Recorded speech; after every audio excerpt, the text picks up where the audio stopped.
Para você ligadinho com a gente, ligadinho aqui em mais um Dese Podcast. Você já sabe, todas as sextas-feiras estamos aqui com o Dese Podcast.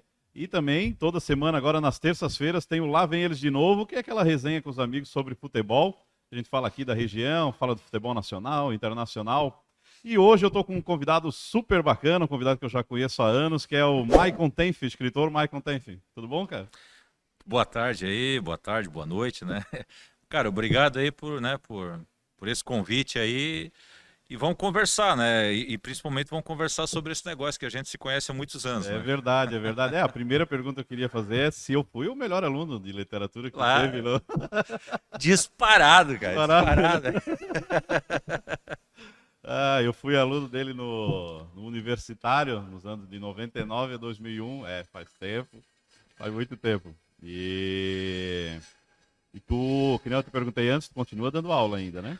Continuo dando aula. Eu comecei a dar aula no colégio Pedro II, colégio estadual, né? Mas isso foi por um período Que muito... ano que era?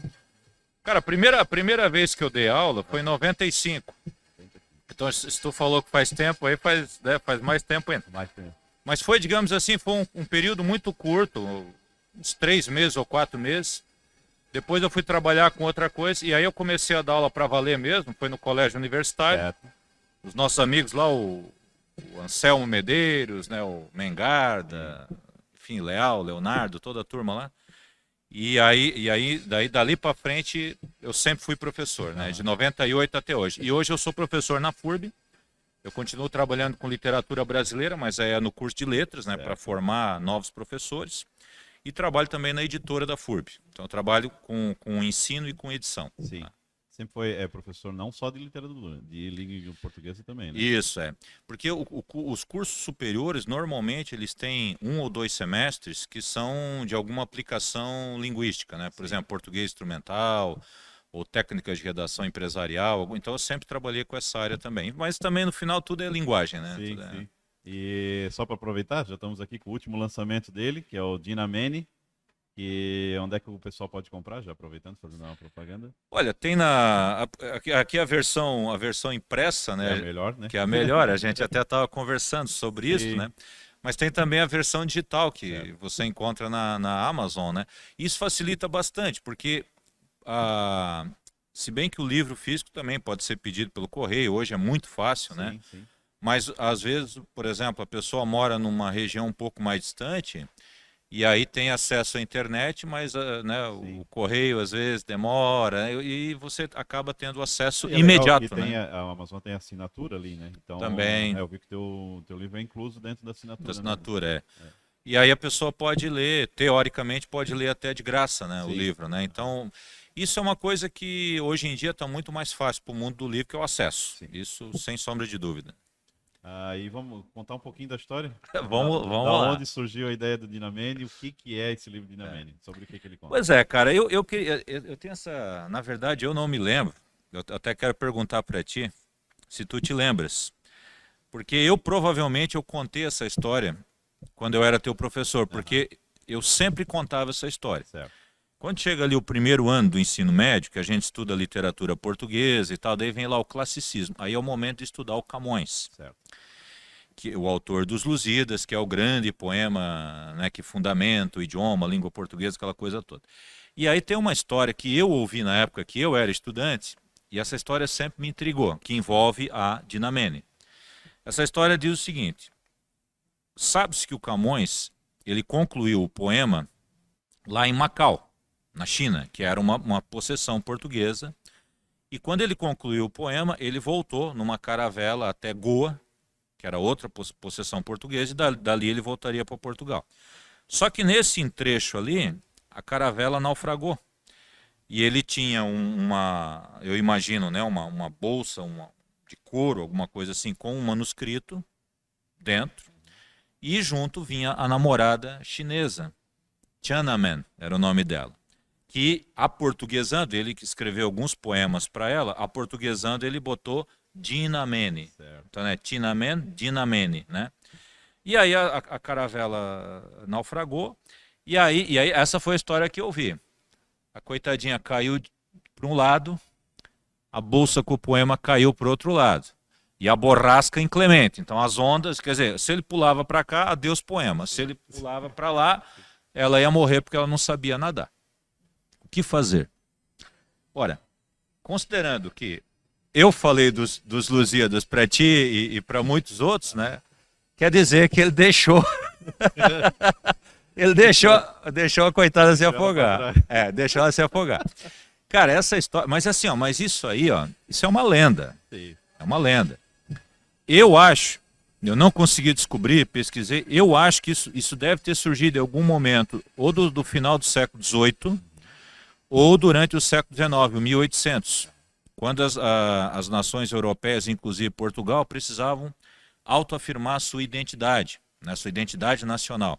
Então essa história deve ter surgido justamente para mostrar como aquele poema ele é importante, né?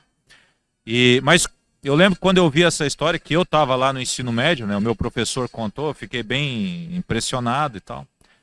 E aí eu imaginei uma história em que o contrário acontece.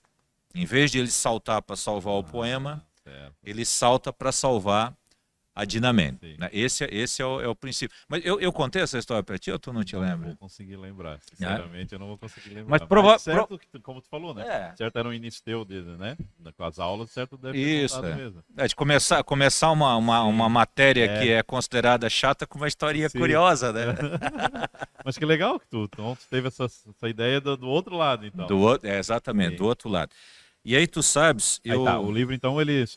Desculpa te cortando. Então ele conta a vida de Camões com a Dinamene. A Dinamene, então, isso. O que seria a vida deles se ele tivesse feito essa escolha baseado no que tu... Exatamente. Pô, porque daí assim, ó, essa ideia ela esteve na minha cabeça durante muitos anos. Isso normalmente acontece. Você não escreve um livro assim, tipo, eu pensei nesse livro, não eu vou escrever na semana que vem. Normalmente é uma ideia que vem, daquilo vai brotando devagarinho, vai se desenvolvendo. Chega a ir anotando, por exemplo, assim, tu tinha essa ideia, tu deixava anotado em algum lugar ou não? Era coisa tua de cabeça mesmo? Da cabeça. A cabeça. Eu acho, inclusive, o seguinte, que a cabeça ela faz a melhor seleção. Daqui a pouco aquela ideia não me parece mais tão atraente, daí muitas ideias vão ficando para trás, e algumas, elas permanecem. Essa foi uma que permaneceu. Né? Daí chega um momento que daí tu diz, não, agora... porque para escrever um negócio desse tu precisa de disciplina. Sim. Aí tu pensa, não, agora eu vou me disciplinar e vou escrever e tal. Mas sabe, até um determinado momento, seria mais assim uma comédia, sabe? Aquela coisa assim, né? Porque né, todos nós que já fomos casados, nós sabemos, né? Quer dizer, o casamento ele tem fases, né? Ele tem momentos, tem uma fase que você está no paraíso, né? Tem outra fase que de repente você se vê no inferno, né? E por aí vai, né? E aí, primeiro ia ser um tipo de uma comédia, aquela coisa, estavam os dois lá vivendo, numa barraquinha na beira do rio, né, feliz, de repente a mulher começa, né? E aí eu vi que essa ideia da comédia, embora ela fosse legal, mas ela não oferecia oportunidade de desenvolvimento, não ia poder desenvolver muito e tal e tal. E aí, cara, quando eu era jovem, e depois quando depois de velho também, eu sempre gostei muito de um tipo de filme, que é o filme de ação, que é produzido em Hong Kong e Taiwan, que é o tal do filme de Kung Fu. Sim. Né, o filme chinês, né, de Jack Kung Chan Fu. da vida lá. Jack Chan, então, né? Cara, eu sou fã do Jack Chan lá desde 1988. Lá ele fez muito antes de se tornar um conhecido, né, em Hollywood, né? Eu acho que eu fui, olha, não quero exagerar, mas eu acho que eu fui um dos primeiros, assim, que comecei a acompanhar pelas revistas, aquela coisa toda e tal. E claro, não só ele, muitos outros filmes, né, né, tem um nome, Wuxia Pian, é o nome desse tipo, esse gênero narrativo, né, Wuxia, a gente chama de Wuxia, né. E aí, de repente, eu saquei que eu poderia fazer o seguinte, eu poderia fazer um livro, um romance, que fosse uma história de aventura, que é um gênero que eu gosto, que unisse essas duas coisas, né? De um lado, uma tradição europeia, capa-espada, aventura, navegações, naufrágios, piratas, né? E de outro lado, o Wuxia. Ou seja, uma tradição narrativa que, embora a gente consuma muito aqui através do cinema, nós não temos isso aqui. A gente não produz isso aqui. E aí eu comecei a trabalhar. Então, o livro ele continua, ele começa com esse naufrágio, é o primeiro parágrafo, é o naufrágio, que em vez de ele pular para salvar o manuscrito, ele mergulha para salvar a dinamite. Aí depois tem um flashback, e aí que começa, quer dizer, o que o Camões estava fazendo lá, quem era esse cara? Porque ele era um desgraçado da vida, né? Isso é pesquisa mesmo, é real. Um personagem muito interessante. E ela, quem era ela? Né? E daí eu descobri, ela era uma lutadora eu descobri inventando, né? Sim. Uma lutadora de Kung Fu, que tinha toda aquela tradição certo, familiar certo. e tal. Então, esse livro, digamos assim, é o encontro de duas coisas que eu gosto muito, né? É que é a língua portuguesa e sua tradição e o Wuxia, né? Quer dizer, essa história de aventura marcial, né? Não, cara, muito legal essa ligação que tu fez, né? É. Muito, muito interessante, cara. E até aí aproveitando que tu falou, né, que essa história de Camões foi na época que tu estudou, né? Isso. Da onde surgiu essa ideia, esse gosto pela literatura? Foi a partir disso, assim, que tu começou a querer saber mais sobre a literatura brasileira, a se tornar, depois, como você se tornou um professor, tal? Como é que foi esse teu início? Da onde surgiu esse teu gosto pela literatura? Cara, eu acho que foi da leitura, assim, né? Quando eu Lia bastante?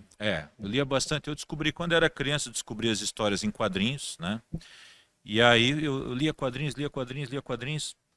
E aí eu sempre gostei mais dos quadrinhos de aventura, quadrinhos de super-herói também, esse tipo de coisa. E quando eu estudei num seminário, porque eu sempre falava essa história, né? Que eu fui seminarista e Sim, tal. sim. E normalmente, né, porque o seminário ele é um internato, né? Então normalmente ali você tem uma educação assim de qualidade, você tem bastante tempo para se dedicar à leitura e tal. E ali eu fiz uma transição, né? Eu passei do quadrinho para o livro. E aí descobri muitos livros interessantíssimos, Poxa, né? até aproveitando o teu gancho, eu estava vendo, que nem eu falei, eu assisto muito podcast, Uhum. e foi onde também eu vi estava conversando com um escritor e tal, e é onde ele falou que essa transição da criança do gibi pro livro não tem muito, não é muito forte aqui no Brasil, né? Tipo É, assim, a criança ela tá lendo gibi, muito gibi, Turma uhum. da Mônica, Walt Disney, essas coisas. Aí quando ela cresce, ela vai fazer outra coisa, ela não lê livro, né? Não se passa, né? Daí é onde eles estavam falando que estão tentando fortalecer muito essa parte da HQ, que daí já Uhum. é, pelo menos é algo mais forte, né? É, Mais aprofundado e tal. E daí fazer também o adolescente ler livros. Daí foi onde tu falou que tu fez isso, mas as crianças não fazem, né? cara. Param muito no gibi e depois tu não tem essa continuação, né? Acho que tem um tipo de um buraco assim, né? O cara, né? Mas isso é verdade, porque eu conheço muitas pessoas que quando eram crianças ou adolescentes liam bastante Sim. e depois na vida adulta né, até não é necessariamente uma questão de falta de tempo, é a falta de interesse mesmo, né? Porque a Isso. pessoa passa a ter outros interesses e aquilo meio que fica para trás. Eu acho que eu tive sorte, né, nesse sentido por estudar nesse internato, né? E lá a leitura era levada muito a sério. Tinha todo dia tinha lá um momento que era, né, que devia Certo. ser dedicado obrigatoriamente, né, dedicado à leitura e tal, que era chamada leitura recreativa, que é livros como o livro, né? Leitura recreativa não é você ler um livro para você aprender alguma coisa. Histórias, né? História, quer dizer, você quer apenas e tão somente se divertir, Certo. né? E aí houve essa transição, essa passagem. E eu acho que quanto mais você lê, mais vontade você tem de escrever. E para mim sempre foi assim. Eu sempre, quando eu lia quadrinhos, eu ficava fazendo lá desenhos, tá? E depois, quando eu passei a ler livros, eu passava a fazer também textos, né? Que legal. Agora é engraçado porque eu nunca relacionava. Isso é uma coisa que eu tinha pensado outro dia, que alguém me perguntou. Eu nunca relacionava aquilo que eu fazia sozinho, Sim. o que eu escrevia. Eu nunca relacionava aquilo com a aula de português. Quer dizer, eu não enxergava aquilo como algo que tinha a ver, Sim. né, embora tivesse tudo a ver, Sim, né? pois é.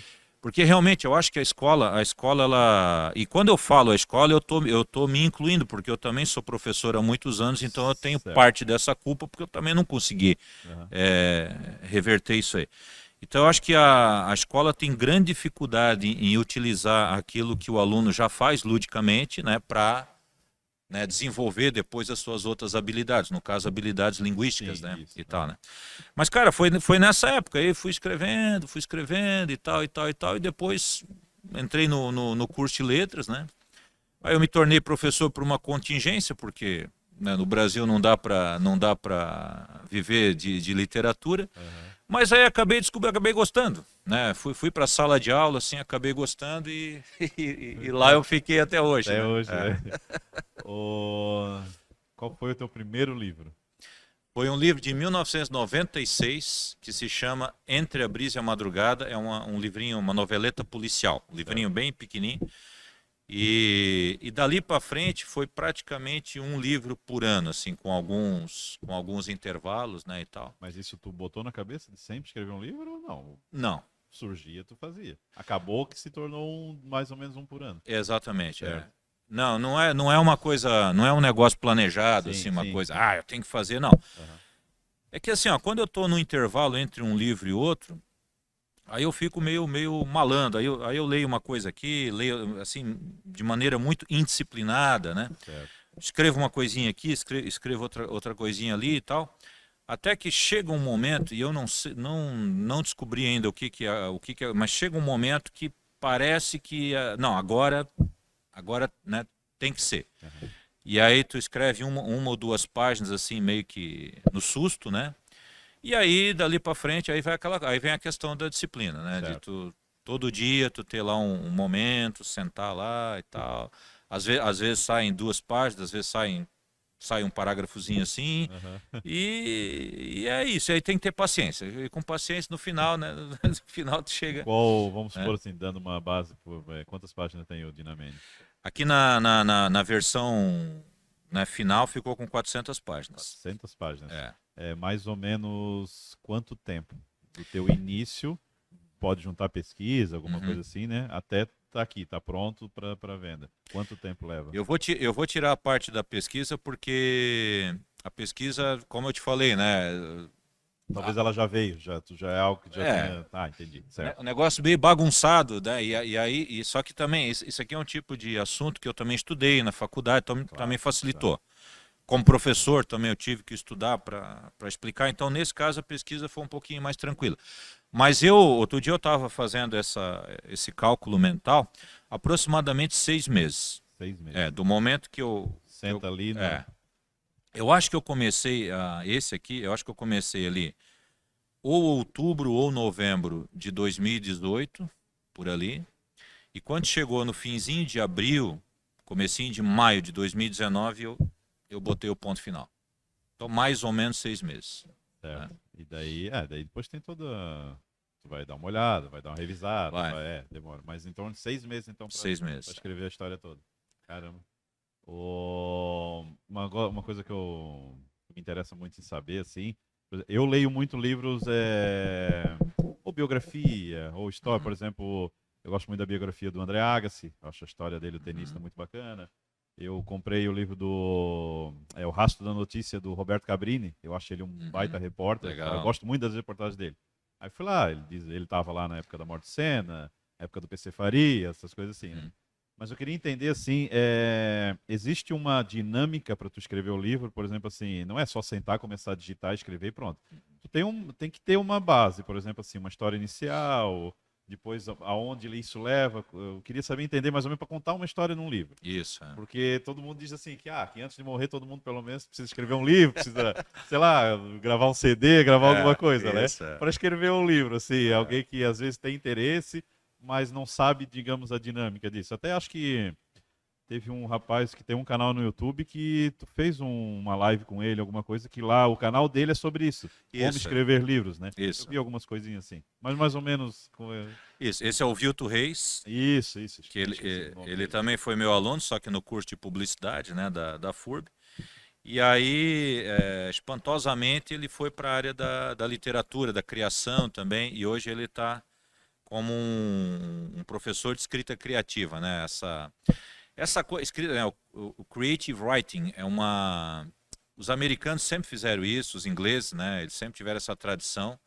E nós aqui no Brasil é uma coisa recente, das últimas 2 décadas, né? Ou seja, você reunir uma galera, hoje a internet facilita tudo, né? mas você reunir um pessoal que está a fim de escrever e trocar ideias técnicas, né? Ou seja, ver como é que os outros fizeram, né? Legal, Como é que a tradição fez e aí, né, e tal. E isso é muito importante, quer dizer, você ter aquilo que eu vou chamar assim, de você ter uma certa técnica. Só que a técnica é o seguinte, a técnica ela vale até determinado momento. Dali para frente é inspiração, é criatividade, é a parte individual, né, a parte autoral e tal, né? Para mim, eu acho que isso funciona diferentemente para cada pessoa. Para mim, eu tenho que saber o seguinte, como a história vai acabar. Digamos assim, eu tenho um começo, certo. Eu sabia que o começo ele ia salvar a Dinamene e não o manuscrito, né? E eu sabia que no final ia ter uma grande luta, né? Que envolvia lá... Tu cria o início e o fim, depois que... Isso. E aí o meio, daí tu vai trabalhando para preencher o meio.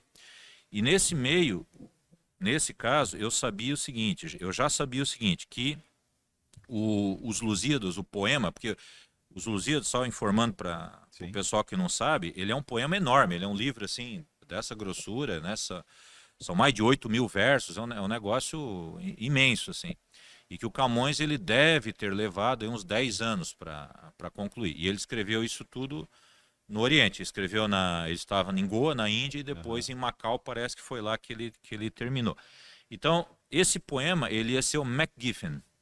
Aí começa o negócio da técnica, né? Essa palavra MacGiffin, ela foi popularizada pelo Alfred Hitchcock, o mestre do suspense, né?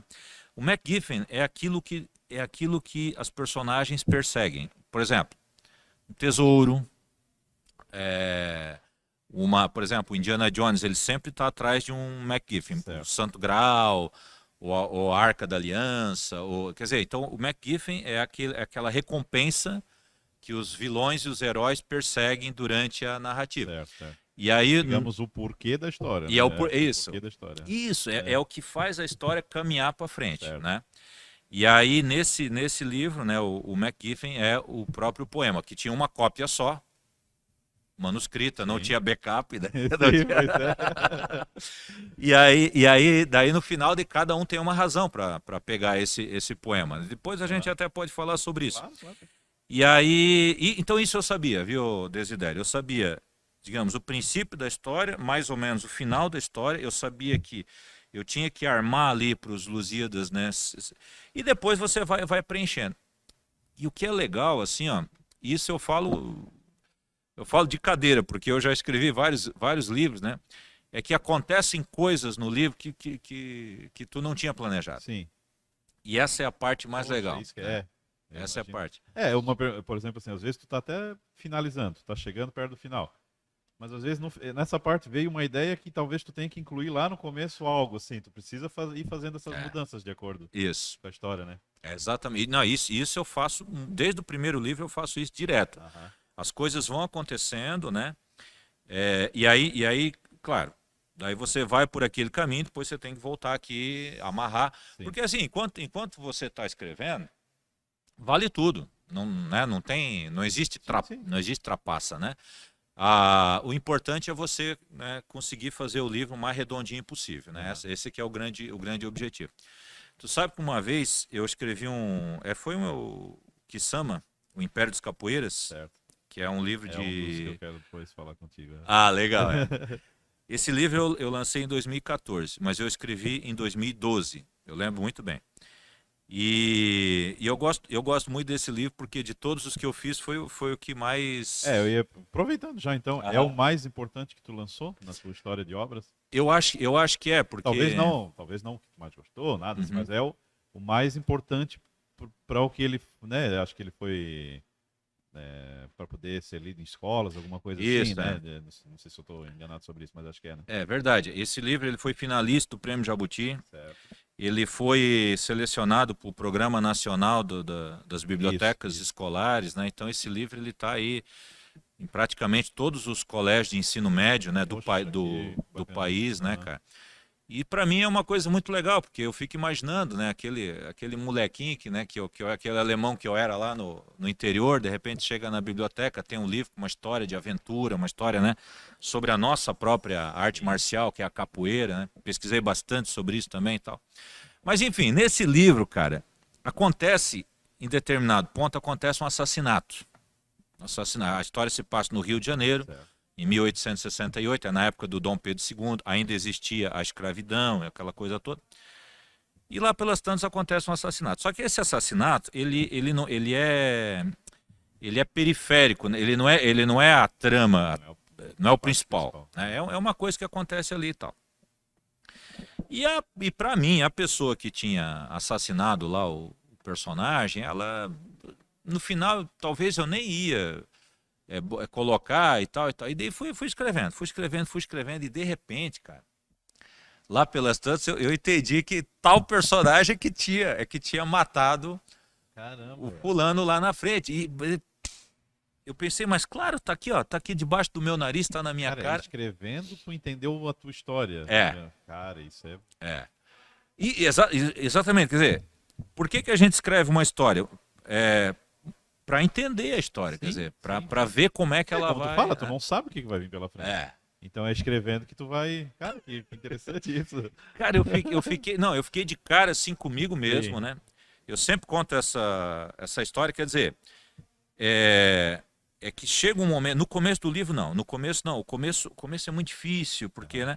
Mas, sei lá, da metade para frente, de algum momento para frente, quando as personagens elas estão de pé já, elas já estão bem construídas, essas coisas começam a acontecer, quer dizer, as personagens meio que elas começam a decidir, elas que começam, né? Porque é como se você estivesse realmente lidando com pessoas de verdade. E quando isso acontece é maravilhoso. Aí quer dizer que o livro ele tá funcionando, né? Ele está funcionando e certamente eu vou chegar ao final do livro, né? Sim, achei muito bacana isso. Aproveitando já, esse Kissama é esse que tem a edição número 1, tem a número 2. Isso. E que todo mundo pede a número 3. É esse mesmo? É esse aí. Mas ele não terminou? Como é que é essa sequência? Fala um pouquinho desses dois livros. É uma trilogia. Cada livro ele tem, digamos assim, uma história completa com começo, meio e fim, mas ele tem elementos que são jogados para o segundo livro, certo. E o segundo livro tem elementos que são jogados para o terceiro livro. Sim. Então, digamos assim, cada livro tem um arco curto e os três formam um arco longo, maior, né? E as pessoas que pedem o terceiro livro, elas estão certas, Quer dizer, eu tenho que... Eles foram lançados em que ano? 2014 o primeiro? 2018 segundo. 2018 segundo. Pela lógica, 2022. É Copa do Mundo. É isso aí. Quando sair a Copa do Mundo, todo mundo vai saber que vem a edição bacana. É isso aí. Como é que é a história dele? Cara, o Kissama é o seguinte, é um menino... O nome dele é Vitorino Kissama, né? E ele é um escravizado. Só que ele não é um escravo rural, ele é urbano. Nós aqui no Brasil, Se passa em que época? 1868, certo. Na cidade do Rio de Janeiro, que era a capital do chamado Império do Brasil, né? O Brasil era um império, era o nome oficial do país, né? Um negócio meio arrogante assim, tal. E esse menino, ele deve ter 14 ou 15 anos, porque não se sabe direito ali, o narrador não sabe direito a idade que ele tem. Ele é um escravizado urbano. Nós aqui no Brasil, nós temos uma visão da escravidão, graças às telenovelas, né, até alguns poucos filmes que foram feitos, nós temos uma visão muito rural da escravidão. Sim, sim. A gente sempre pensa no escravo na roça, né, na plantação. Exato, principalmente. Foi a principal. Né? Principalmente a escravizar, teve vários remakes. Lá no meio do mato. Lá. Seria a fazenda de café. Isso, né? Isso, exatamente. Só que, cara, a escravidão... Aí sim, a escravidão rural, claro, o cara tá lá com a corrente no pé, e eles batiam, era um negócio assim, sub-humano, né? E a escravidão urbana, que era tão cruel quanto, mas ela tinha características diferentes. Então, por exemplo, o escravo urbano, às vezes ele até se especializava em algum tipo de trabalho. Alguns eram carpinteiros, outros eram pedreiros, outros eram barbeiros, né? Cortava cabelo, essa coisa toda e tal. Então, esse menino, ele é um escravo urbano. Só que ele é dono digamos, propriedade de um senhor de escravos, que é um facínora, é um bandido. E isso acontecia também. Tinha muito... senhor de escravo na cidade do Rio de Janeiro daquela época, que eles mandavam os escravos roubar.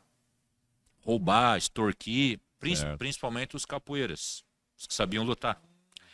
Então né, isso tudo é pesquisa, né? Certo, certo. Então fazendo essa pesquisa eu resolvi colocar nesse contexto e tal.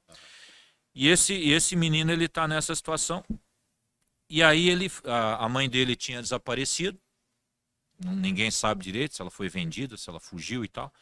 E aí ele foge então desse senhor dele para tentar encontrar a mãe dele. E aí ele pede ajuda, né, do narrador da história, que é um inglês. Sim. Então a história é narrada por um inglês, o Daniel Woodroffe, que é um cara que estaria de passagem pelo Brasil.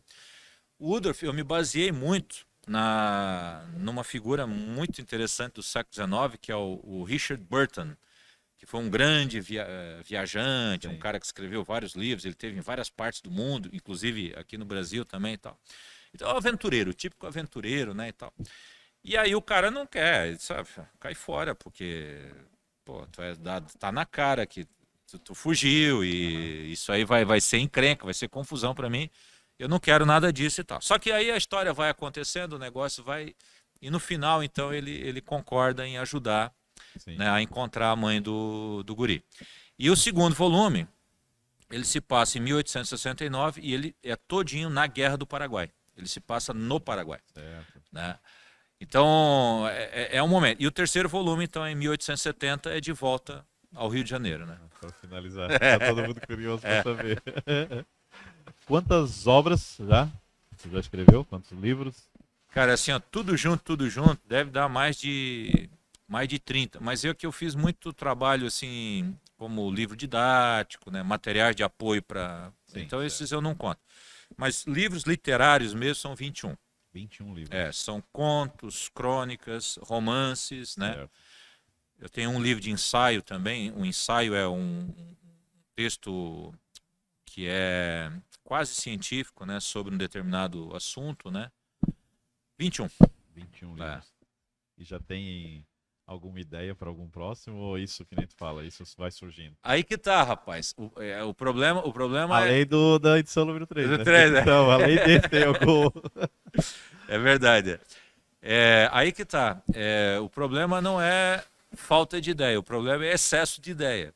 Imagina. Então, saber qual escolher, né? Isso, daí escolher um, aí chegar um momento, escolher um. Sim.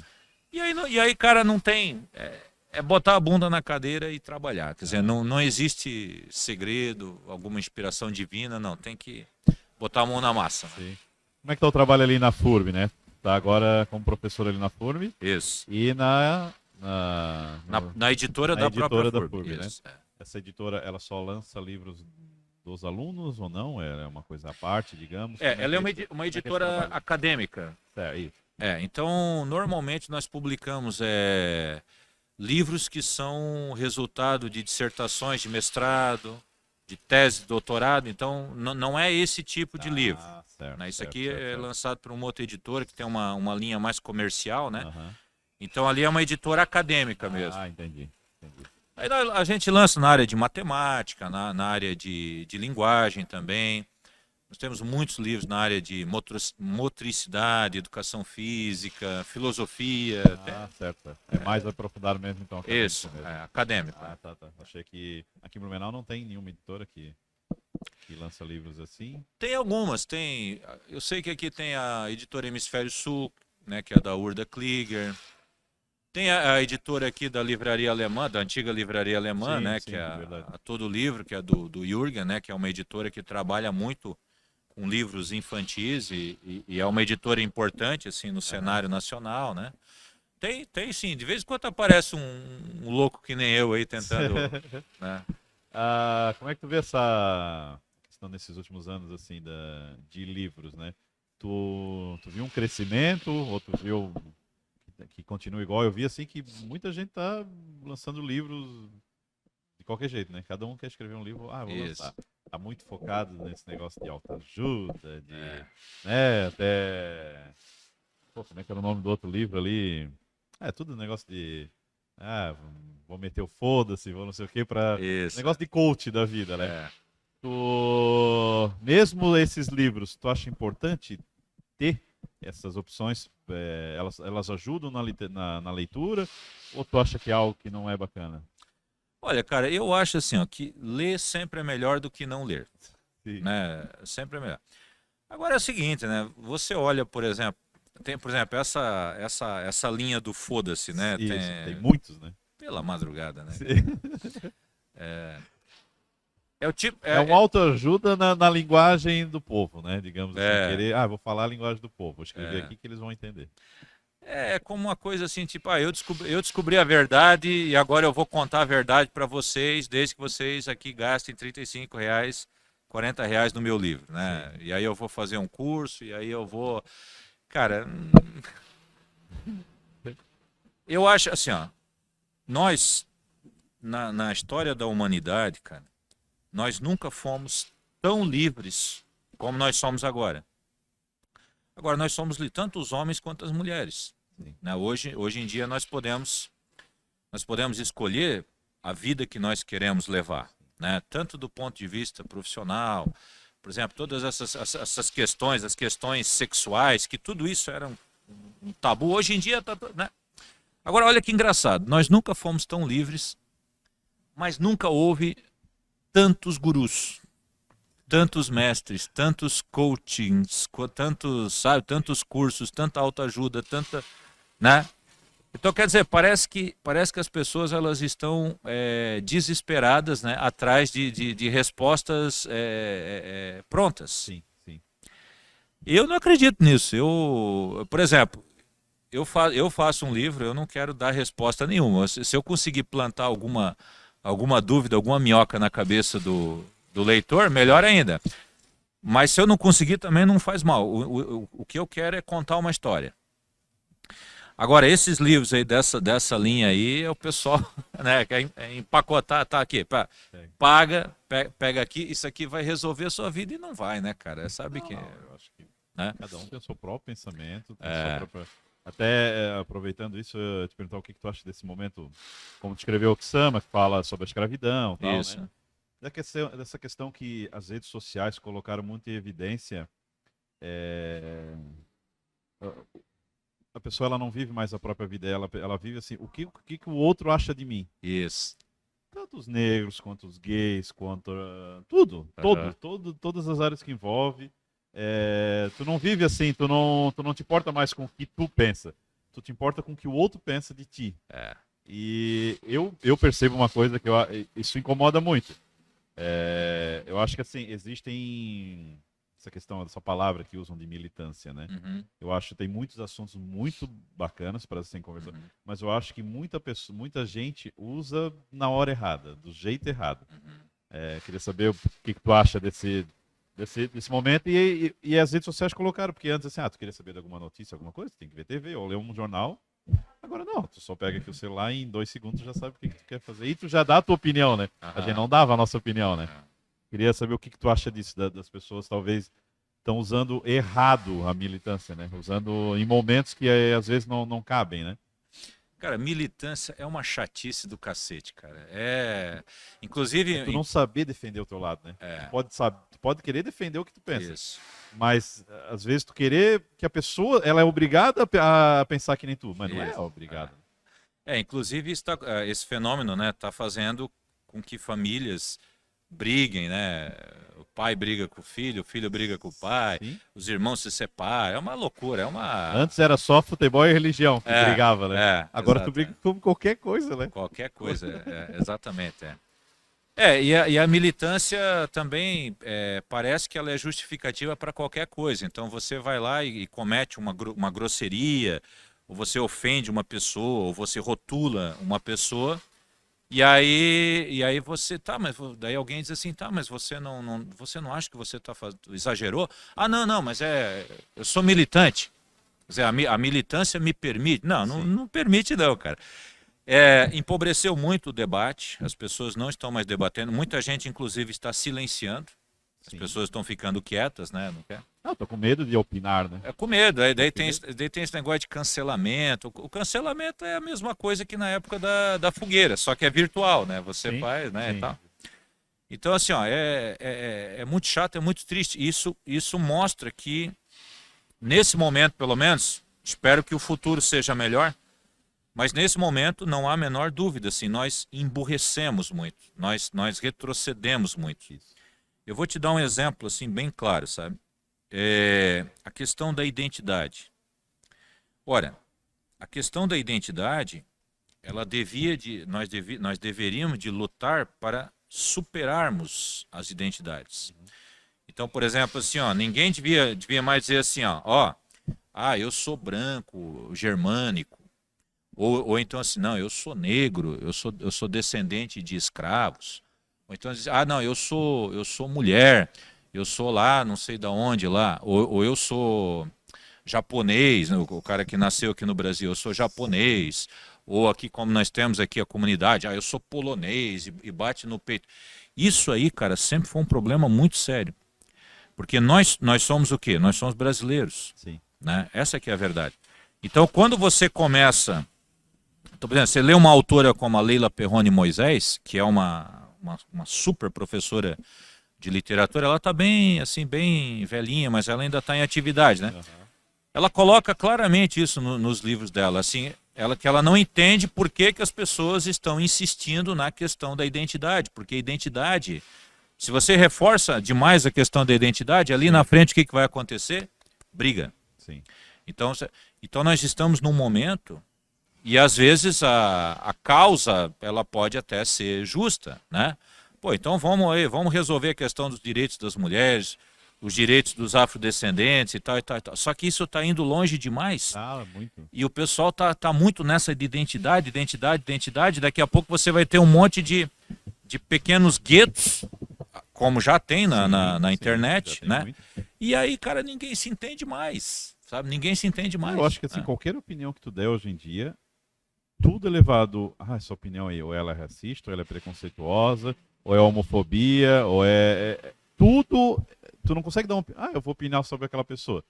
Tu não pode opinar, eu não gosto dela, acho ela errada, acho ela chata, acho não. Não, acho ela chata. Tu só acha ela chata porque ela é tal coisa. Isso, exatamente. Esse é que eu acho o problema, entendeu? Que é onde, cara, as redes sociais estão muito nisso, né? Muito nisso. Eu acho muito chato. Maicon, acho que é isso, né? Tô conversando bastante aí. Não sei se tem mais algum detalhe para falar aí. Falar mais alguma coisa do Dinamene, como é que o pessoal pode adquirir aí, novamente. Olha, cara, eu fico assim, sabe? Eu fico muito feliz, cara, né? Eu vejo um cara que nem tu, assim. Sim. Tu tá aí com os teus projetos, né? Fazendo teu podcast, né? E tá com quantos anos? 37. 37. Né? Eu tô com 45. Então, quer dizer, tu foste meu aluno ali justamente no comecinho. Eu tava ali no comecinho, ali em 99. Eu tenho uma filha, ela nasceu em 99. Hoje eu tenho uma neta também, que está com 2 anos e meio, né? E eu fico muito contente. Vejo um outro pessoal também que estudou comigo, que se formou também, tá trabalhando em outras áreas. E tal. Teve outros lá que não deram nada na vida também, mas tem todo mundo. Então, cara, para mim isso foi assim uma espécie de um presente assim por essa nossa passagem aí pelo mundo, né? Uhum. Porque, como eu falei no começo, né? Eu fui para a sala de aula, cara. Eu fui por contingência, quer dizer, porque o que eu sempre quis fazer é o seguinte: eu quis trabalhar com linguagem, com escrita, né? Tipo assim, basicamente, ser escritor. Mas aí, claro, você vai fazer outras coisas também, porque tem que defender o pão, né? E aí eu acabei na sala de aula, né? E aí na sala de aula, quer dizer, dali que vieram, né, grandes surpresas, né? Grandes conquistas, algumas derrotas também, né? Sim. Tudo isso faz parte, então para mim é uma coisa bacana, assim, sabe? Depois de muito tempo reencontrar, né, as pessoas, eu acho, né? Muito legal. Eu acho muito legal. Eu sou muito amigo do Anselmo, porque o Anselmo, apesar de ter sido meu patrão, né, a gente manteve amizade, de vez em quando a gente conversa, toma um cafezinho. A gente sempre se lembra daquela época, né, do universitário, que foi uma época ali era na Rua Getúlio Vargas ali. Sim. E foi uma época muito legal, assim, né? Foi uma época eu acho que foi uma época de grandes sonhos, assim, de grandes esperanças. E naquele momento, ali nos anos 90, eu diria mais ou menos até 2010, entre 1990 e 2010, foram assim, uns 20 anos, cara, em que o nosso país, né, a gente havia chegado a claro, tinha muito problema e tal, mas a gente havia chegado a uma conclusão de que nós éramos todos iguais, né? e que nós deveríamos de trabalhar igualitariamente Sim. para o nosso desenvolvimento individual e para o desenvolvimento coletivo, né? E tudo isso meio que recuou, sabe? Uhum. Tudo isso meio que por causa disso que a gente conversou agora há pouco, né, e tal, né? Mas eu acredito também que com o tempo as pessoas elas vão se tocando, elas, né, Eu acho elas que uma hora vai chegar, vai ficar tão insuportável isso, é. que daí o pessoal vai deixando de lado, né? Porque os próprios militantes, eles se atacam é fogo Exatamente. amigo, assim, né? Exatamente. Então, no final, quer dizer, eu acho que as pessoas elas vão chegar à conclusão de que não é assim, cara. É porque eu acho isso, então eu tenho que tenho que brigar. Não, eu posso dar a minha opinião, apresentar os meus argumentos, Sim. mas de maneira tranquila, né? De maneira democrática, né? E tal, né? Então, eu acho que isso a gente perdeu, sabe? Né, da época em que nós fomos professor-aluno Sim. até agora, a gente perdeu isso. Mas eu acredito que isso nós vamos ter que recuperar, porque isso é inevitável, né? Isso é verdade. Isso é muito verdade. Como é que o pessoal pode te encontrar? Como é que é o teu Instagram? Cara, eu tô no Instagram, eu acho que é maicon.tenfen _ escritor, né? maicon.tenfen _ escritor. Vou confirmar aqui É. para... E estamos lá no Facebook também. Isso, Michael.tenf, escritor. _ escritor. Isso. E estamos também no YouTube, então no YouTube tem vídeos sobre adinamento, tem bastante coisa. Esse livro aqui, ó, eu acho que ele é um livro muito interessante para a sala de aula, lá para o primeiro ano, para o segundo ano do ensino médio, né? Eu acho que dá para trabalhar legal. Enfim, tem, né, quem quiser aí, o acesso hoje em dia está muito fácil. Até essa questão da aula de literatura no segundo grau, tal, dos alunos terem que ler alguns livros, né? E às vezes ficar assim meio que, pô, é obrigado você ler aquele livro. Ainda existe isso, ou tu acha, ou tem alguma saída, por exemplo, assim, não, você não é obrigado a ler esse aqui. Você pode ler um outro, mas que seja interessante do aluno ler o que ele gosta, né? Ou não, ou ainda existe essa coisa de, pô, tu segue uma aula e o aluno é obrigado a ler aquele livro. Olha, essa é uma excelente pergunta, sabe? E é uma coisa que... Acho que eu consegui fazer. Não, é boa. E eu discuto muito isso com os meus alunos da faculdade, porque eles serão professores, né, de língua. Então, por exemplo, você nunca vai perguntar para um professor de química se ele deve fazer uma prova ou não sobre a tabela periódica. Quer dizer, se a tabela periódica é obrigatória, não, ela é obrigatória. Ela faz parte, né, de um campo do conhecimento. E a literatura é a mesma coisa. Agora, sim, é claro, é impossível você ler o jovem ler todos os livros. Então, não tem como. Então, eu sempre gostei de trabalhar da seguinte maneira. Eu acho que o professor assim, de língua portuguesa, ele deve indicar a maior quantidade possível de livros nacionais, livros estrangeiros traduzidos, livros contemporâneos, livros antigos, indicar. Lê quem quer, procura quem quer. Muitos desses livros também são filmes, então você pode conhecer pelos cinemas, né? Porque o tempo hoje é muito importante. Agora, lá no meio, haverá alguns livros que sim, são obrigatórios. Quer dizer, você tem que ler aqueles livros para você poder, né, discutir, chegar a algumas conclusões e ter um conhecimento a respeito da nossa cultura e do nosso país. Né? Então, por exemplo, o pessoal fala muito, o Machado de Assis. O Machado de Assis é um super escritor. É o Machado que estão divulgando agora aí que tinha muita coisa que hoje em dia não seria o certo, igual a gente tá falando aqui São vários. Mas assim, pô, era outra cultura, era outro sim. pensamento. Anos 90 era outro pensamento, anos 2000 era outro pensamento. Por que agora tu vai ficar culpando um autor lá de 1930, 40, 50? É outra cabeça, né? O povo era diferente. Né? São vários escritores. Eu acho que tu tá te referindo ao Monteiro Lobato. Pode ser. Então, pode ser. Tem muitas discussões hoje sobre o Monteiro Lobato, e aí é um problema, né? Porque daí você tem a turma que quer medir tudo pela régua inclemente da contemporaneidade. Quer dizer, cara, se nós lançarmos os nossos conceitos hoje sobre, por exemplo, a literatura ali de 1950 para trás, cara, não sobra muita coisa. Exatamente. Não sobra muita coisa, né? E aí tem o pessoal que, né?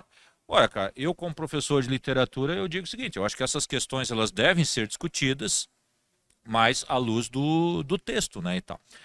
Mas enfim, agora, por exemplo, o Machado de Assis, né? Eu não trabalharia, tipo assim, como leitura obrigatória, lá o Dom Casmurro, que são romances, né? Mas eu trabalharia como leitura obrigatória com pelo menos 2 contos do Machado. Certo. A Cartomante e a Missa do Galo. Isso, inclusive, você consegue ler na própria sala de aula, né? E tal, né? Então, eu acho assim, né? Deve ter a leitura obrigatória, sim. Mas com textos assim específicos, Certo. escolhidos a dedo. Cada professor vai saber o livro que ele deve trabalhar com aquela turma, né? E tal, né? Porque, cara, não adianta, o jovem... Às vezes a obrigação... cara... Ainda naquela época, por exemplo, assim... você precisa ler esse livro, beleza. Tem que ir lá, tu ia ler para tentar entender e tal. Hoje em dia ainda tu consegue agora achar na internet e alguém que fale do livro, tu vai lá, Sim. na hora da prova de alguma coisa, tu ainda fala. Claro. Mas essa questão é legal de talvez tu abranger, tu dar mais opções, né? Para não ficar muito obrigatório. Isso, Quem falou, o jovem, a última coisa que ele quer é ficar lendo livro que não interessa a ele. Né? Exato. Mas assim, o jovem tem essa característica, né? E é bom que seja assim. Sim. Agora, é porque assim, ó, é que se também você só sugerir, ele também não vai, alguns também certamente vão procurar, mas a maioria também não vai ler nada, né? Aí depois ele sai do ensino médio dizendo assim, pô, mas eu tive um péssimo professor. Mas por que você teve um péssimo professor? Não, porque ele nunca obrigou a gente a ler nada. Né? Assim que o pessoal vai. Né? Então, é complicado, mas eu acho que dá para dosar, né? Nem tanto ao mar, nem tanto à terra, e ali no meio você acaba conseguindo algum resultado interessante. Né? Sim. Então é isso.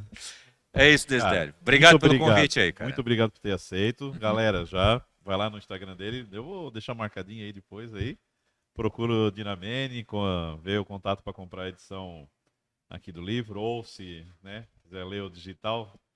E muito obrigado novamente, cara. Valeu. Valeu, um abraço aí. Valeu, tchau. Tchau, tchau.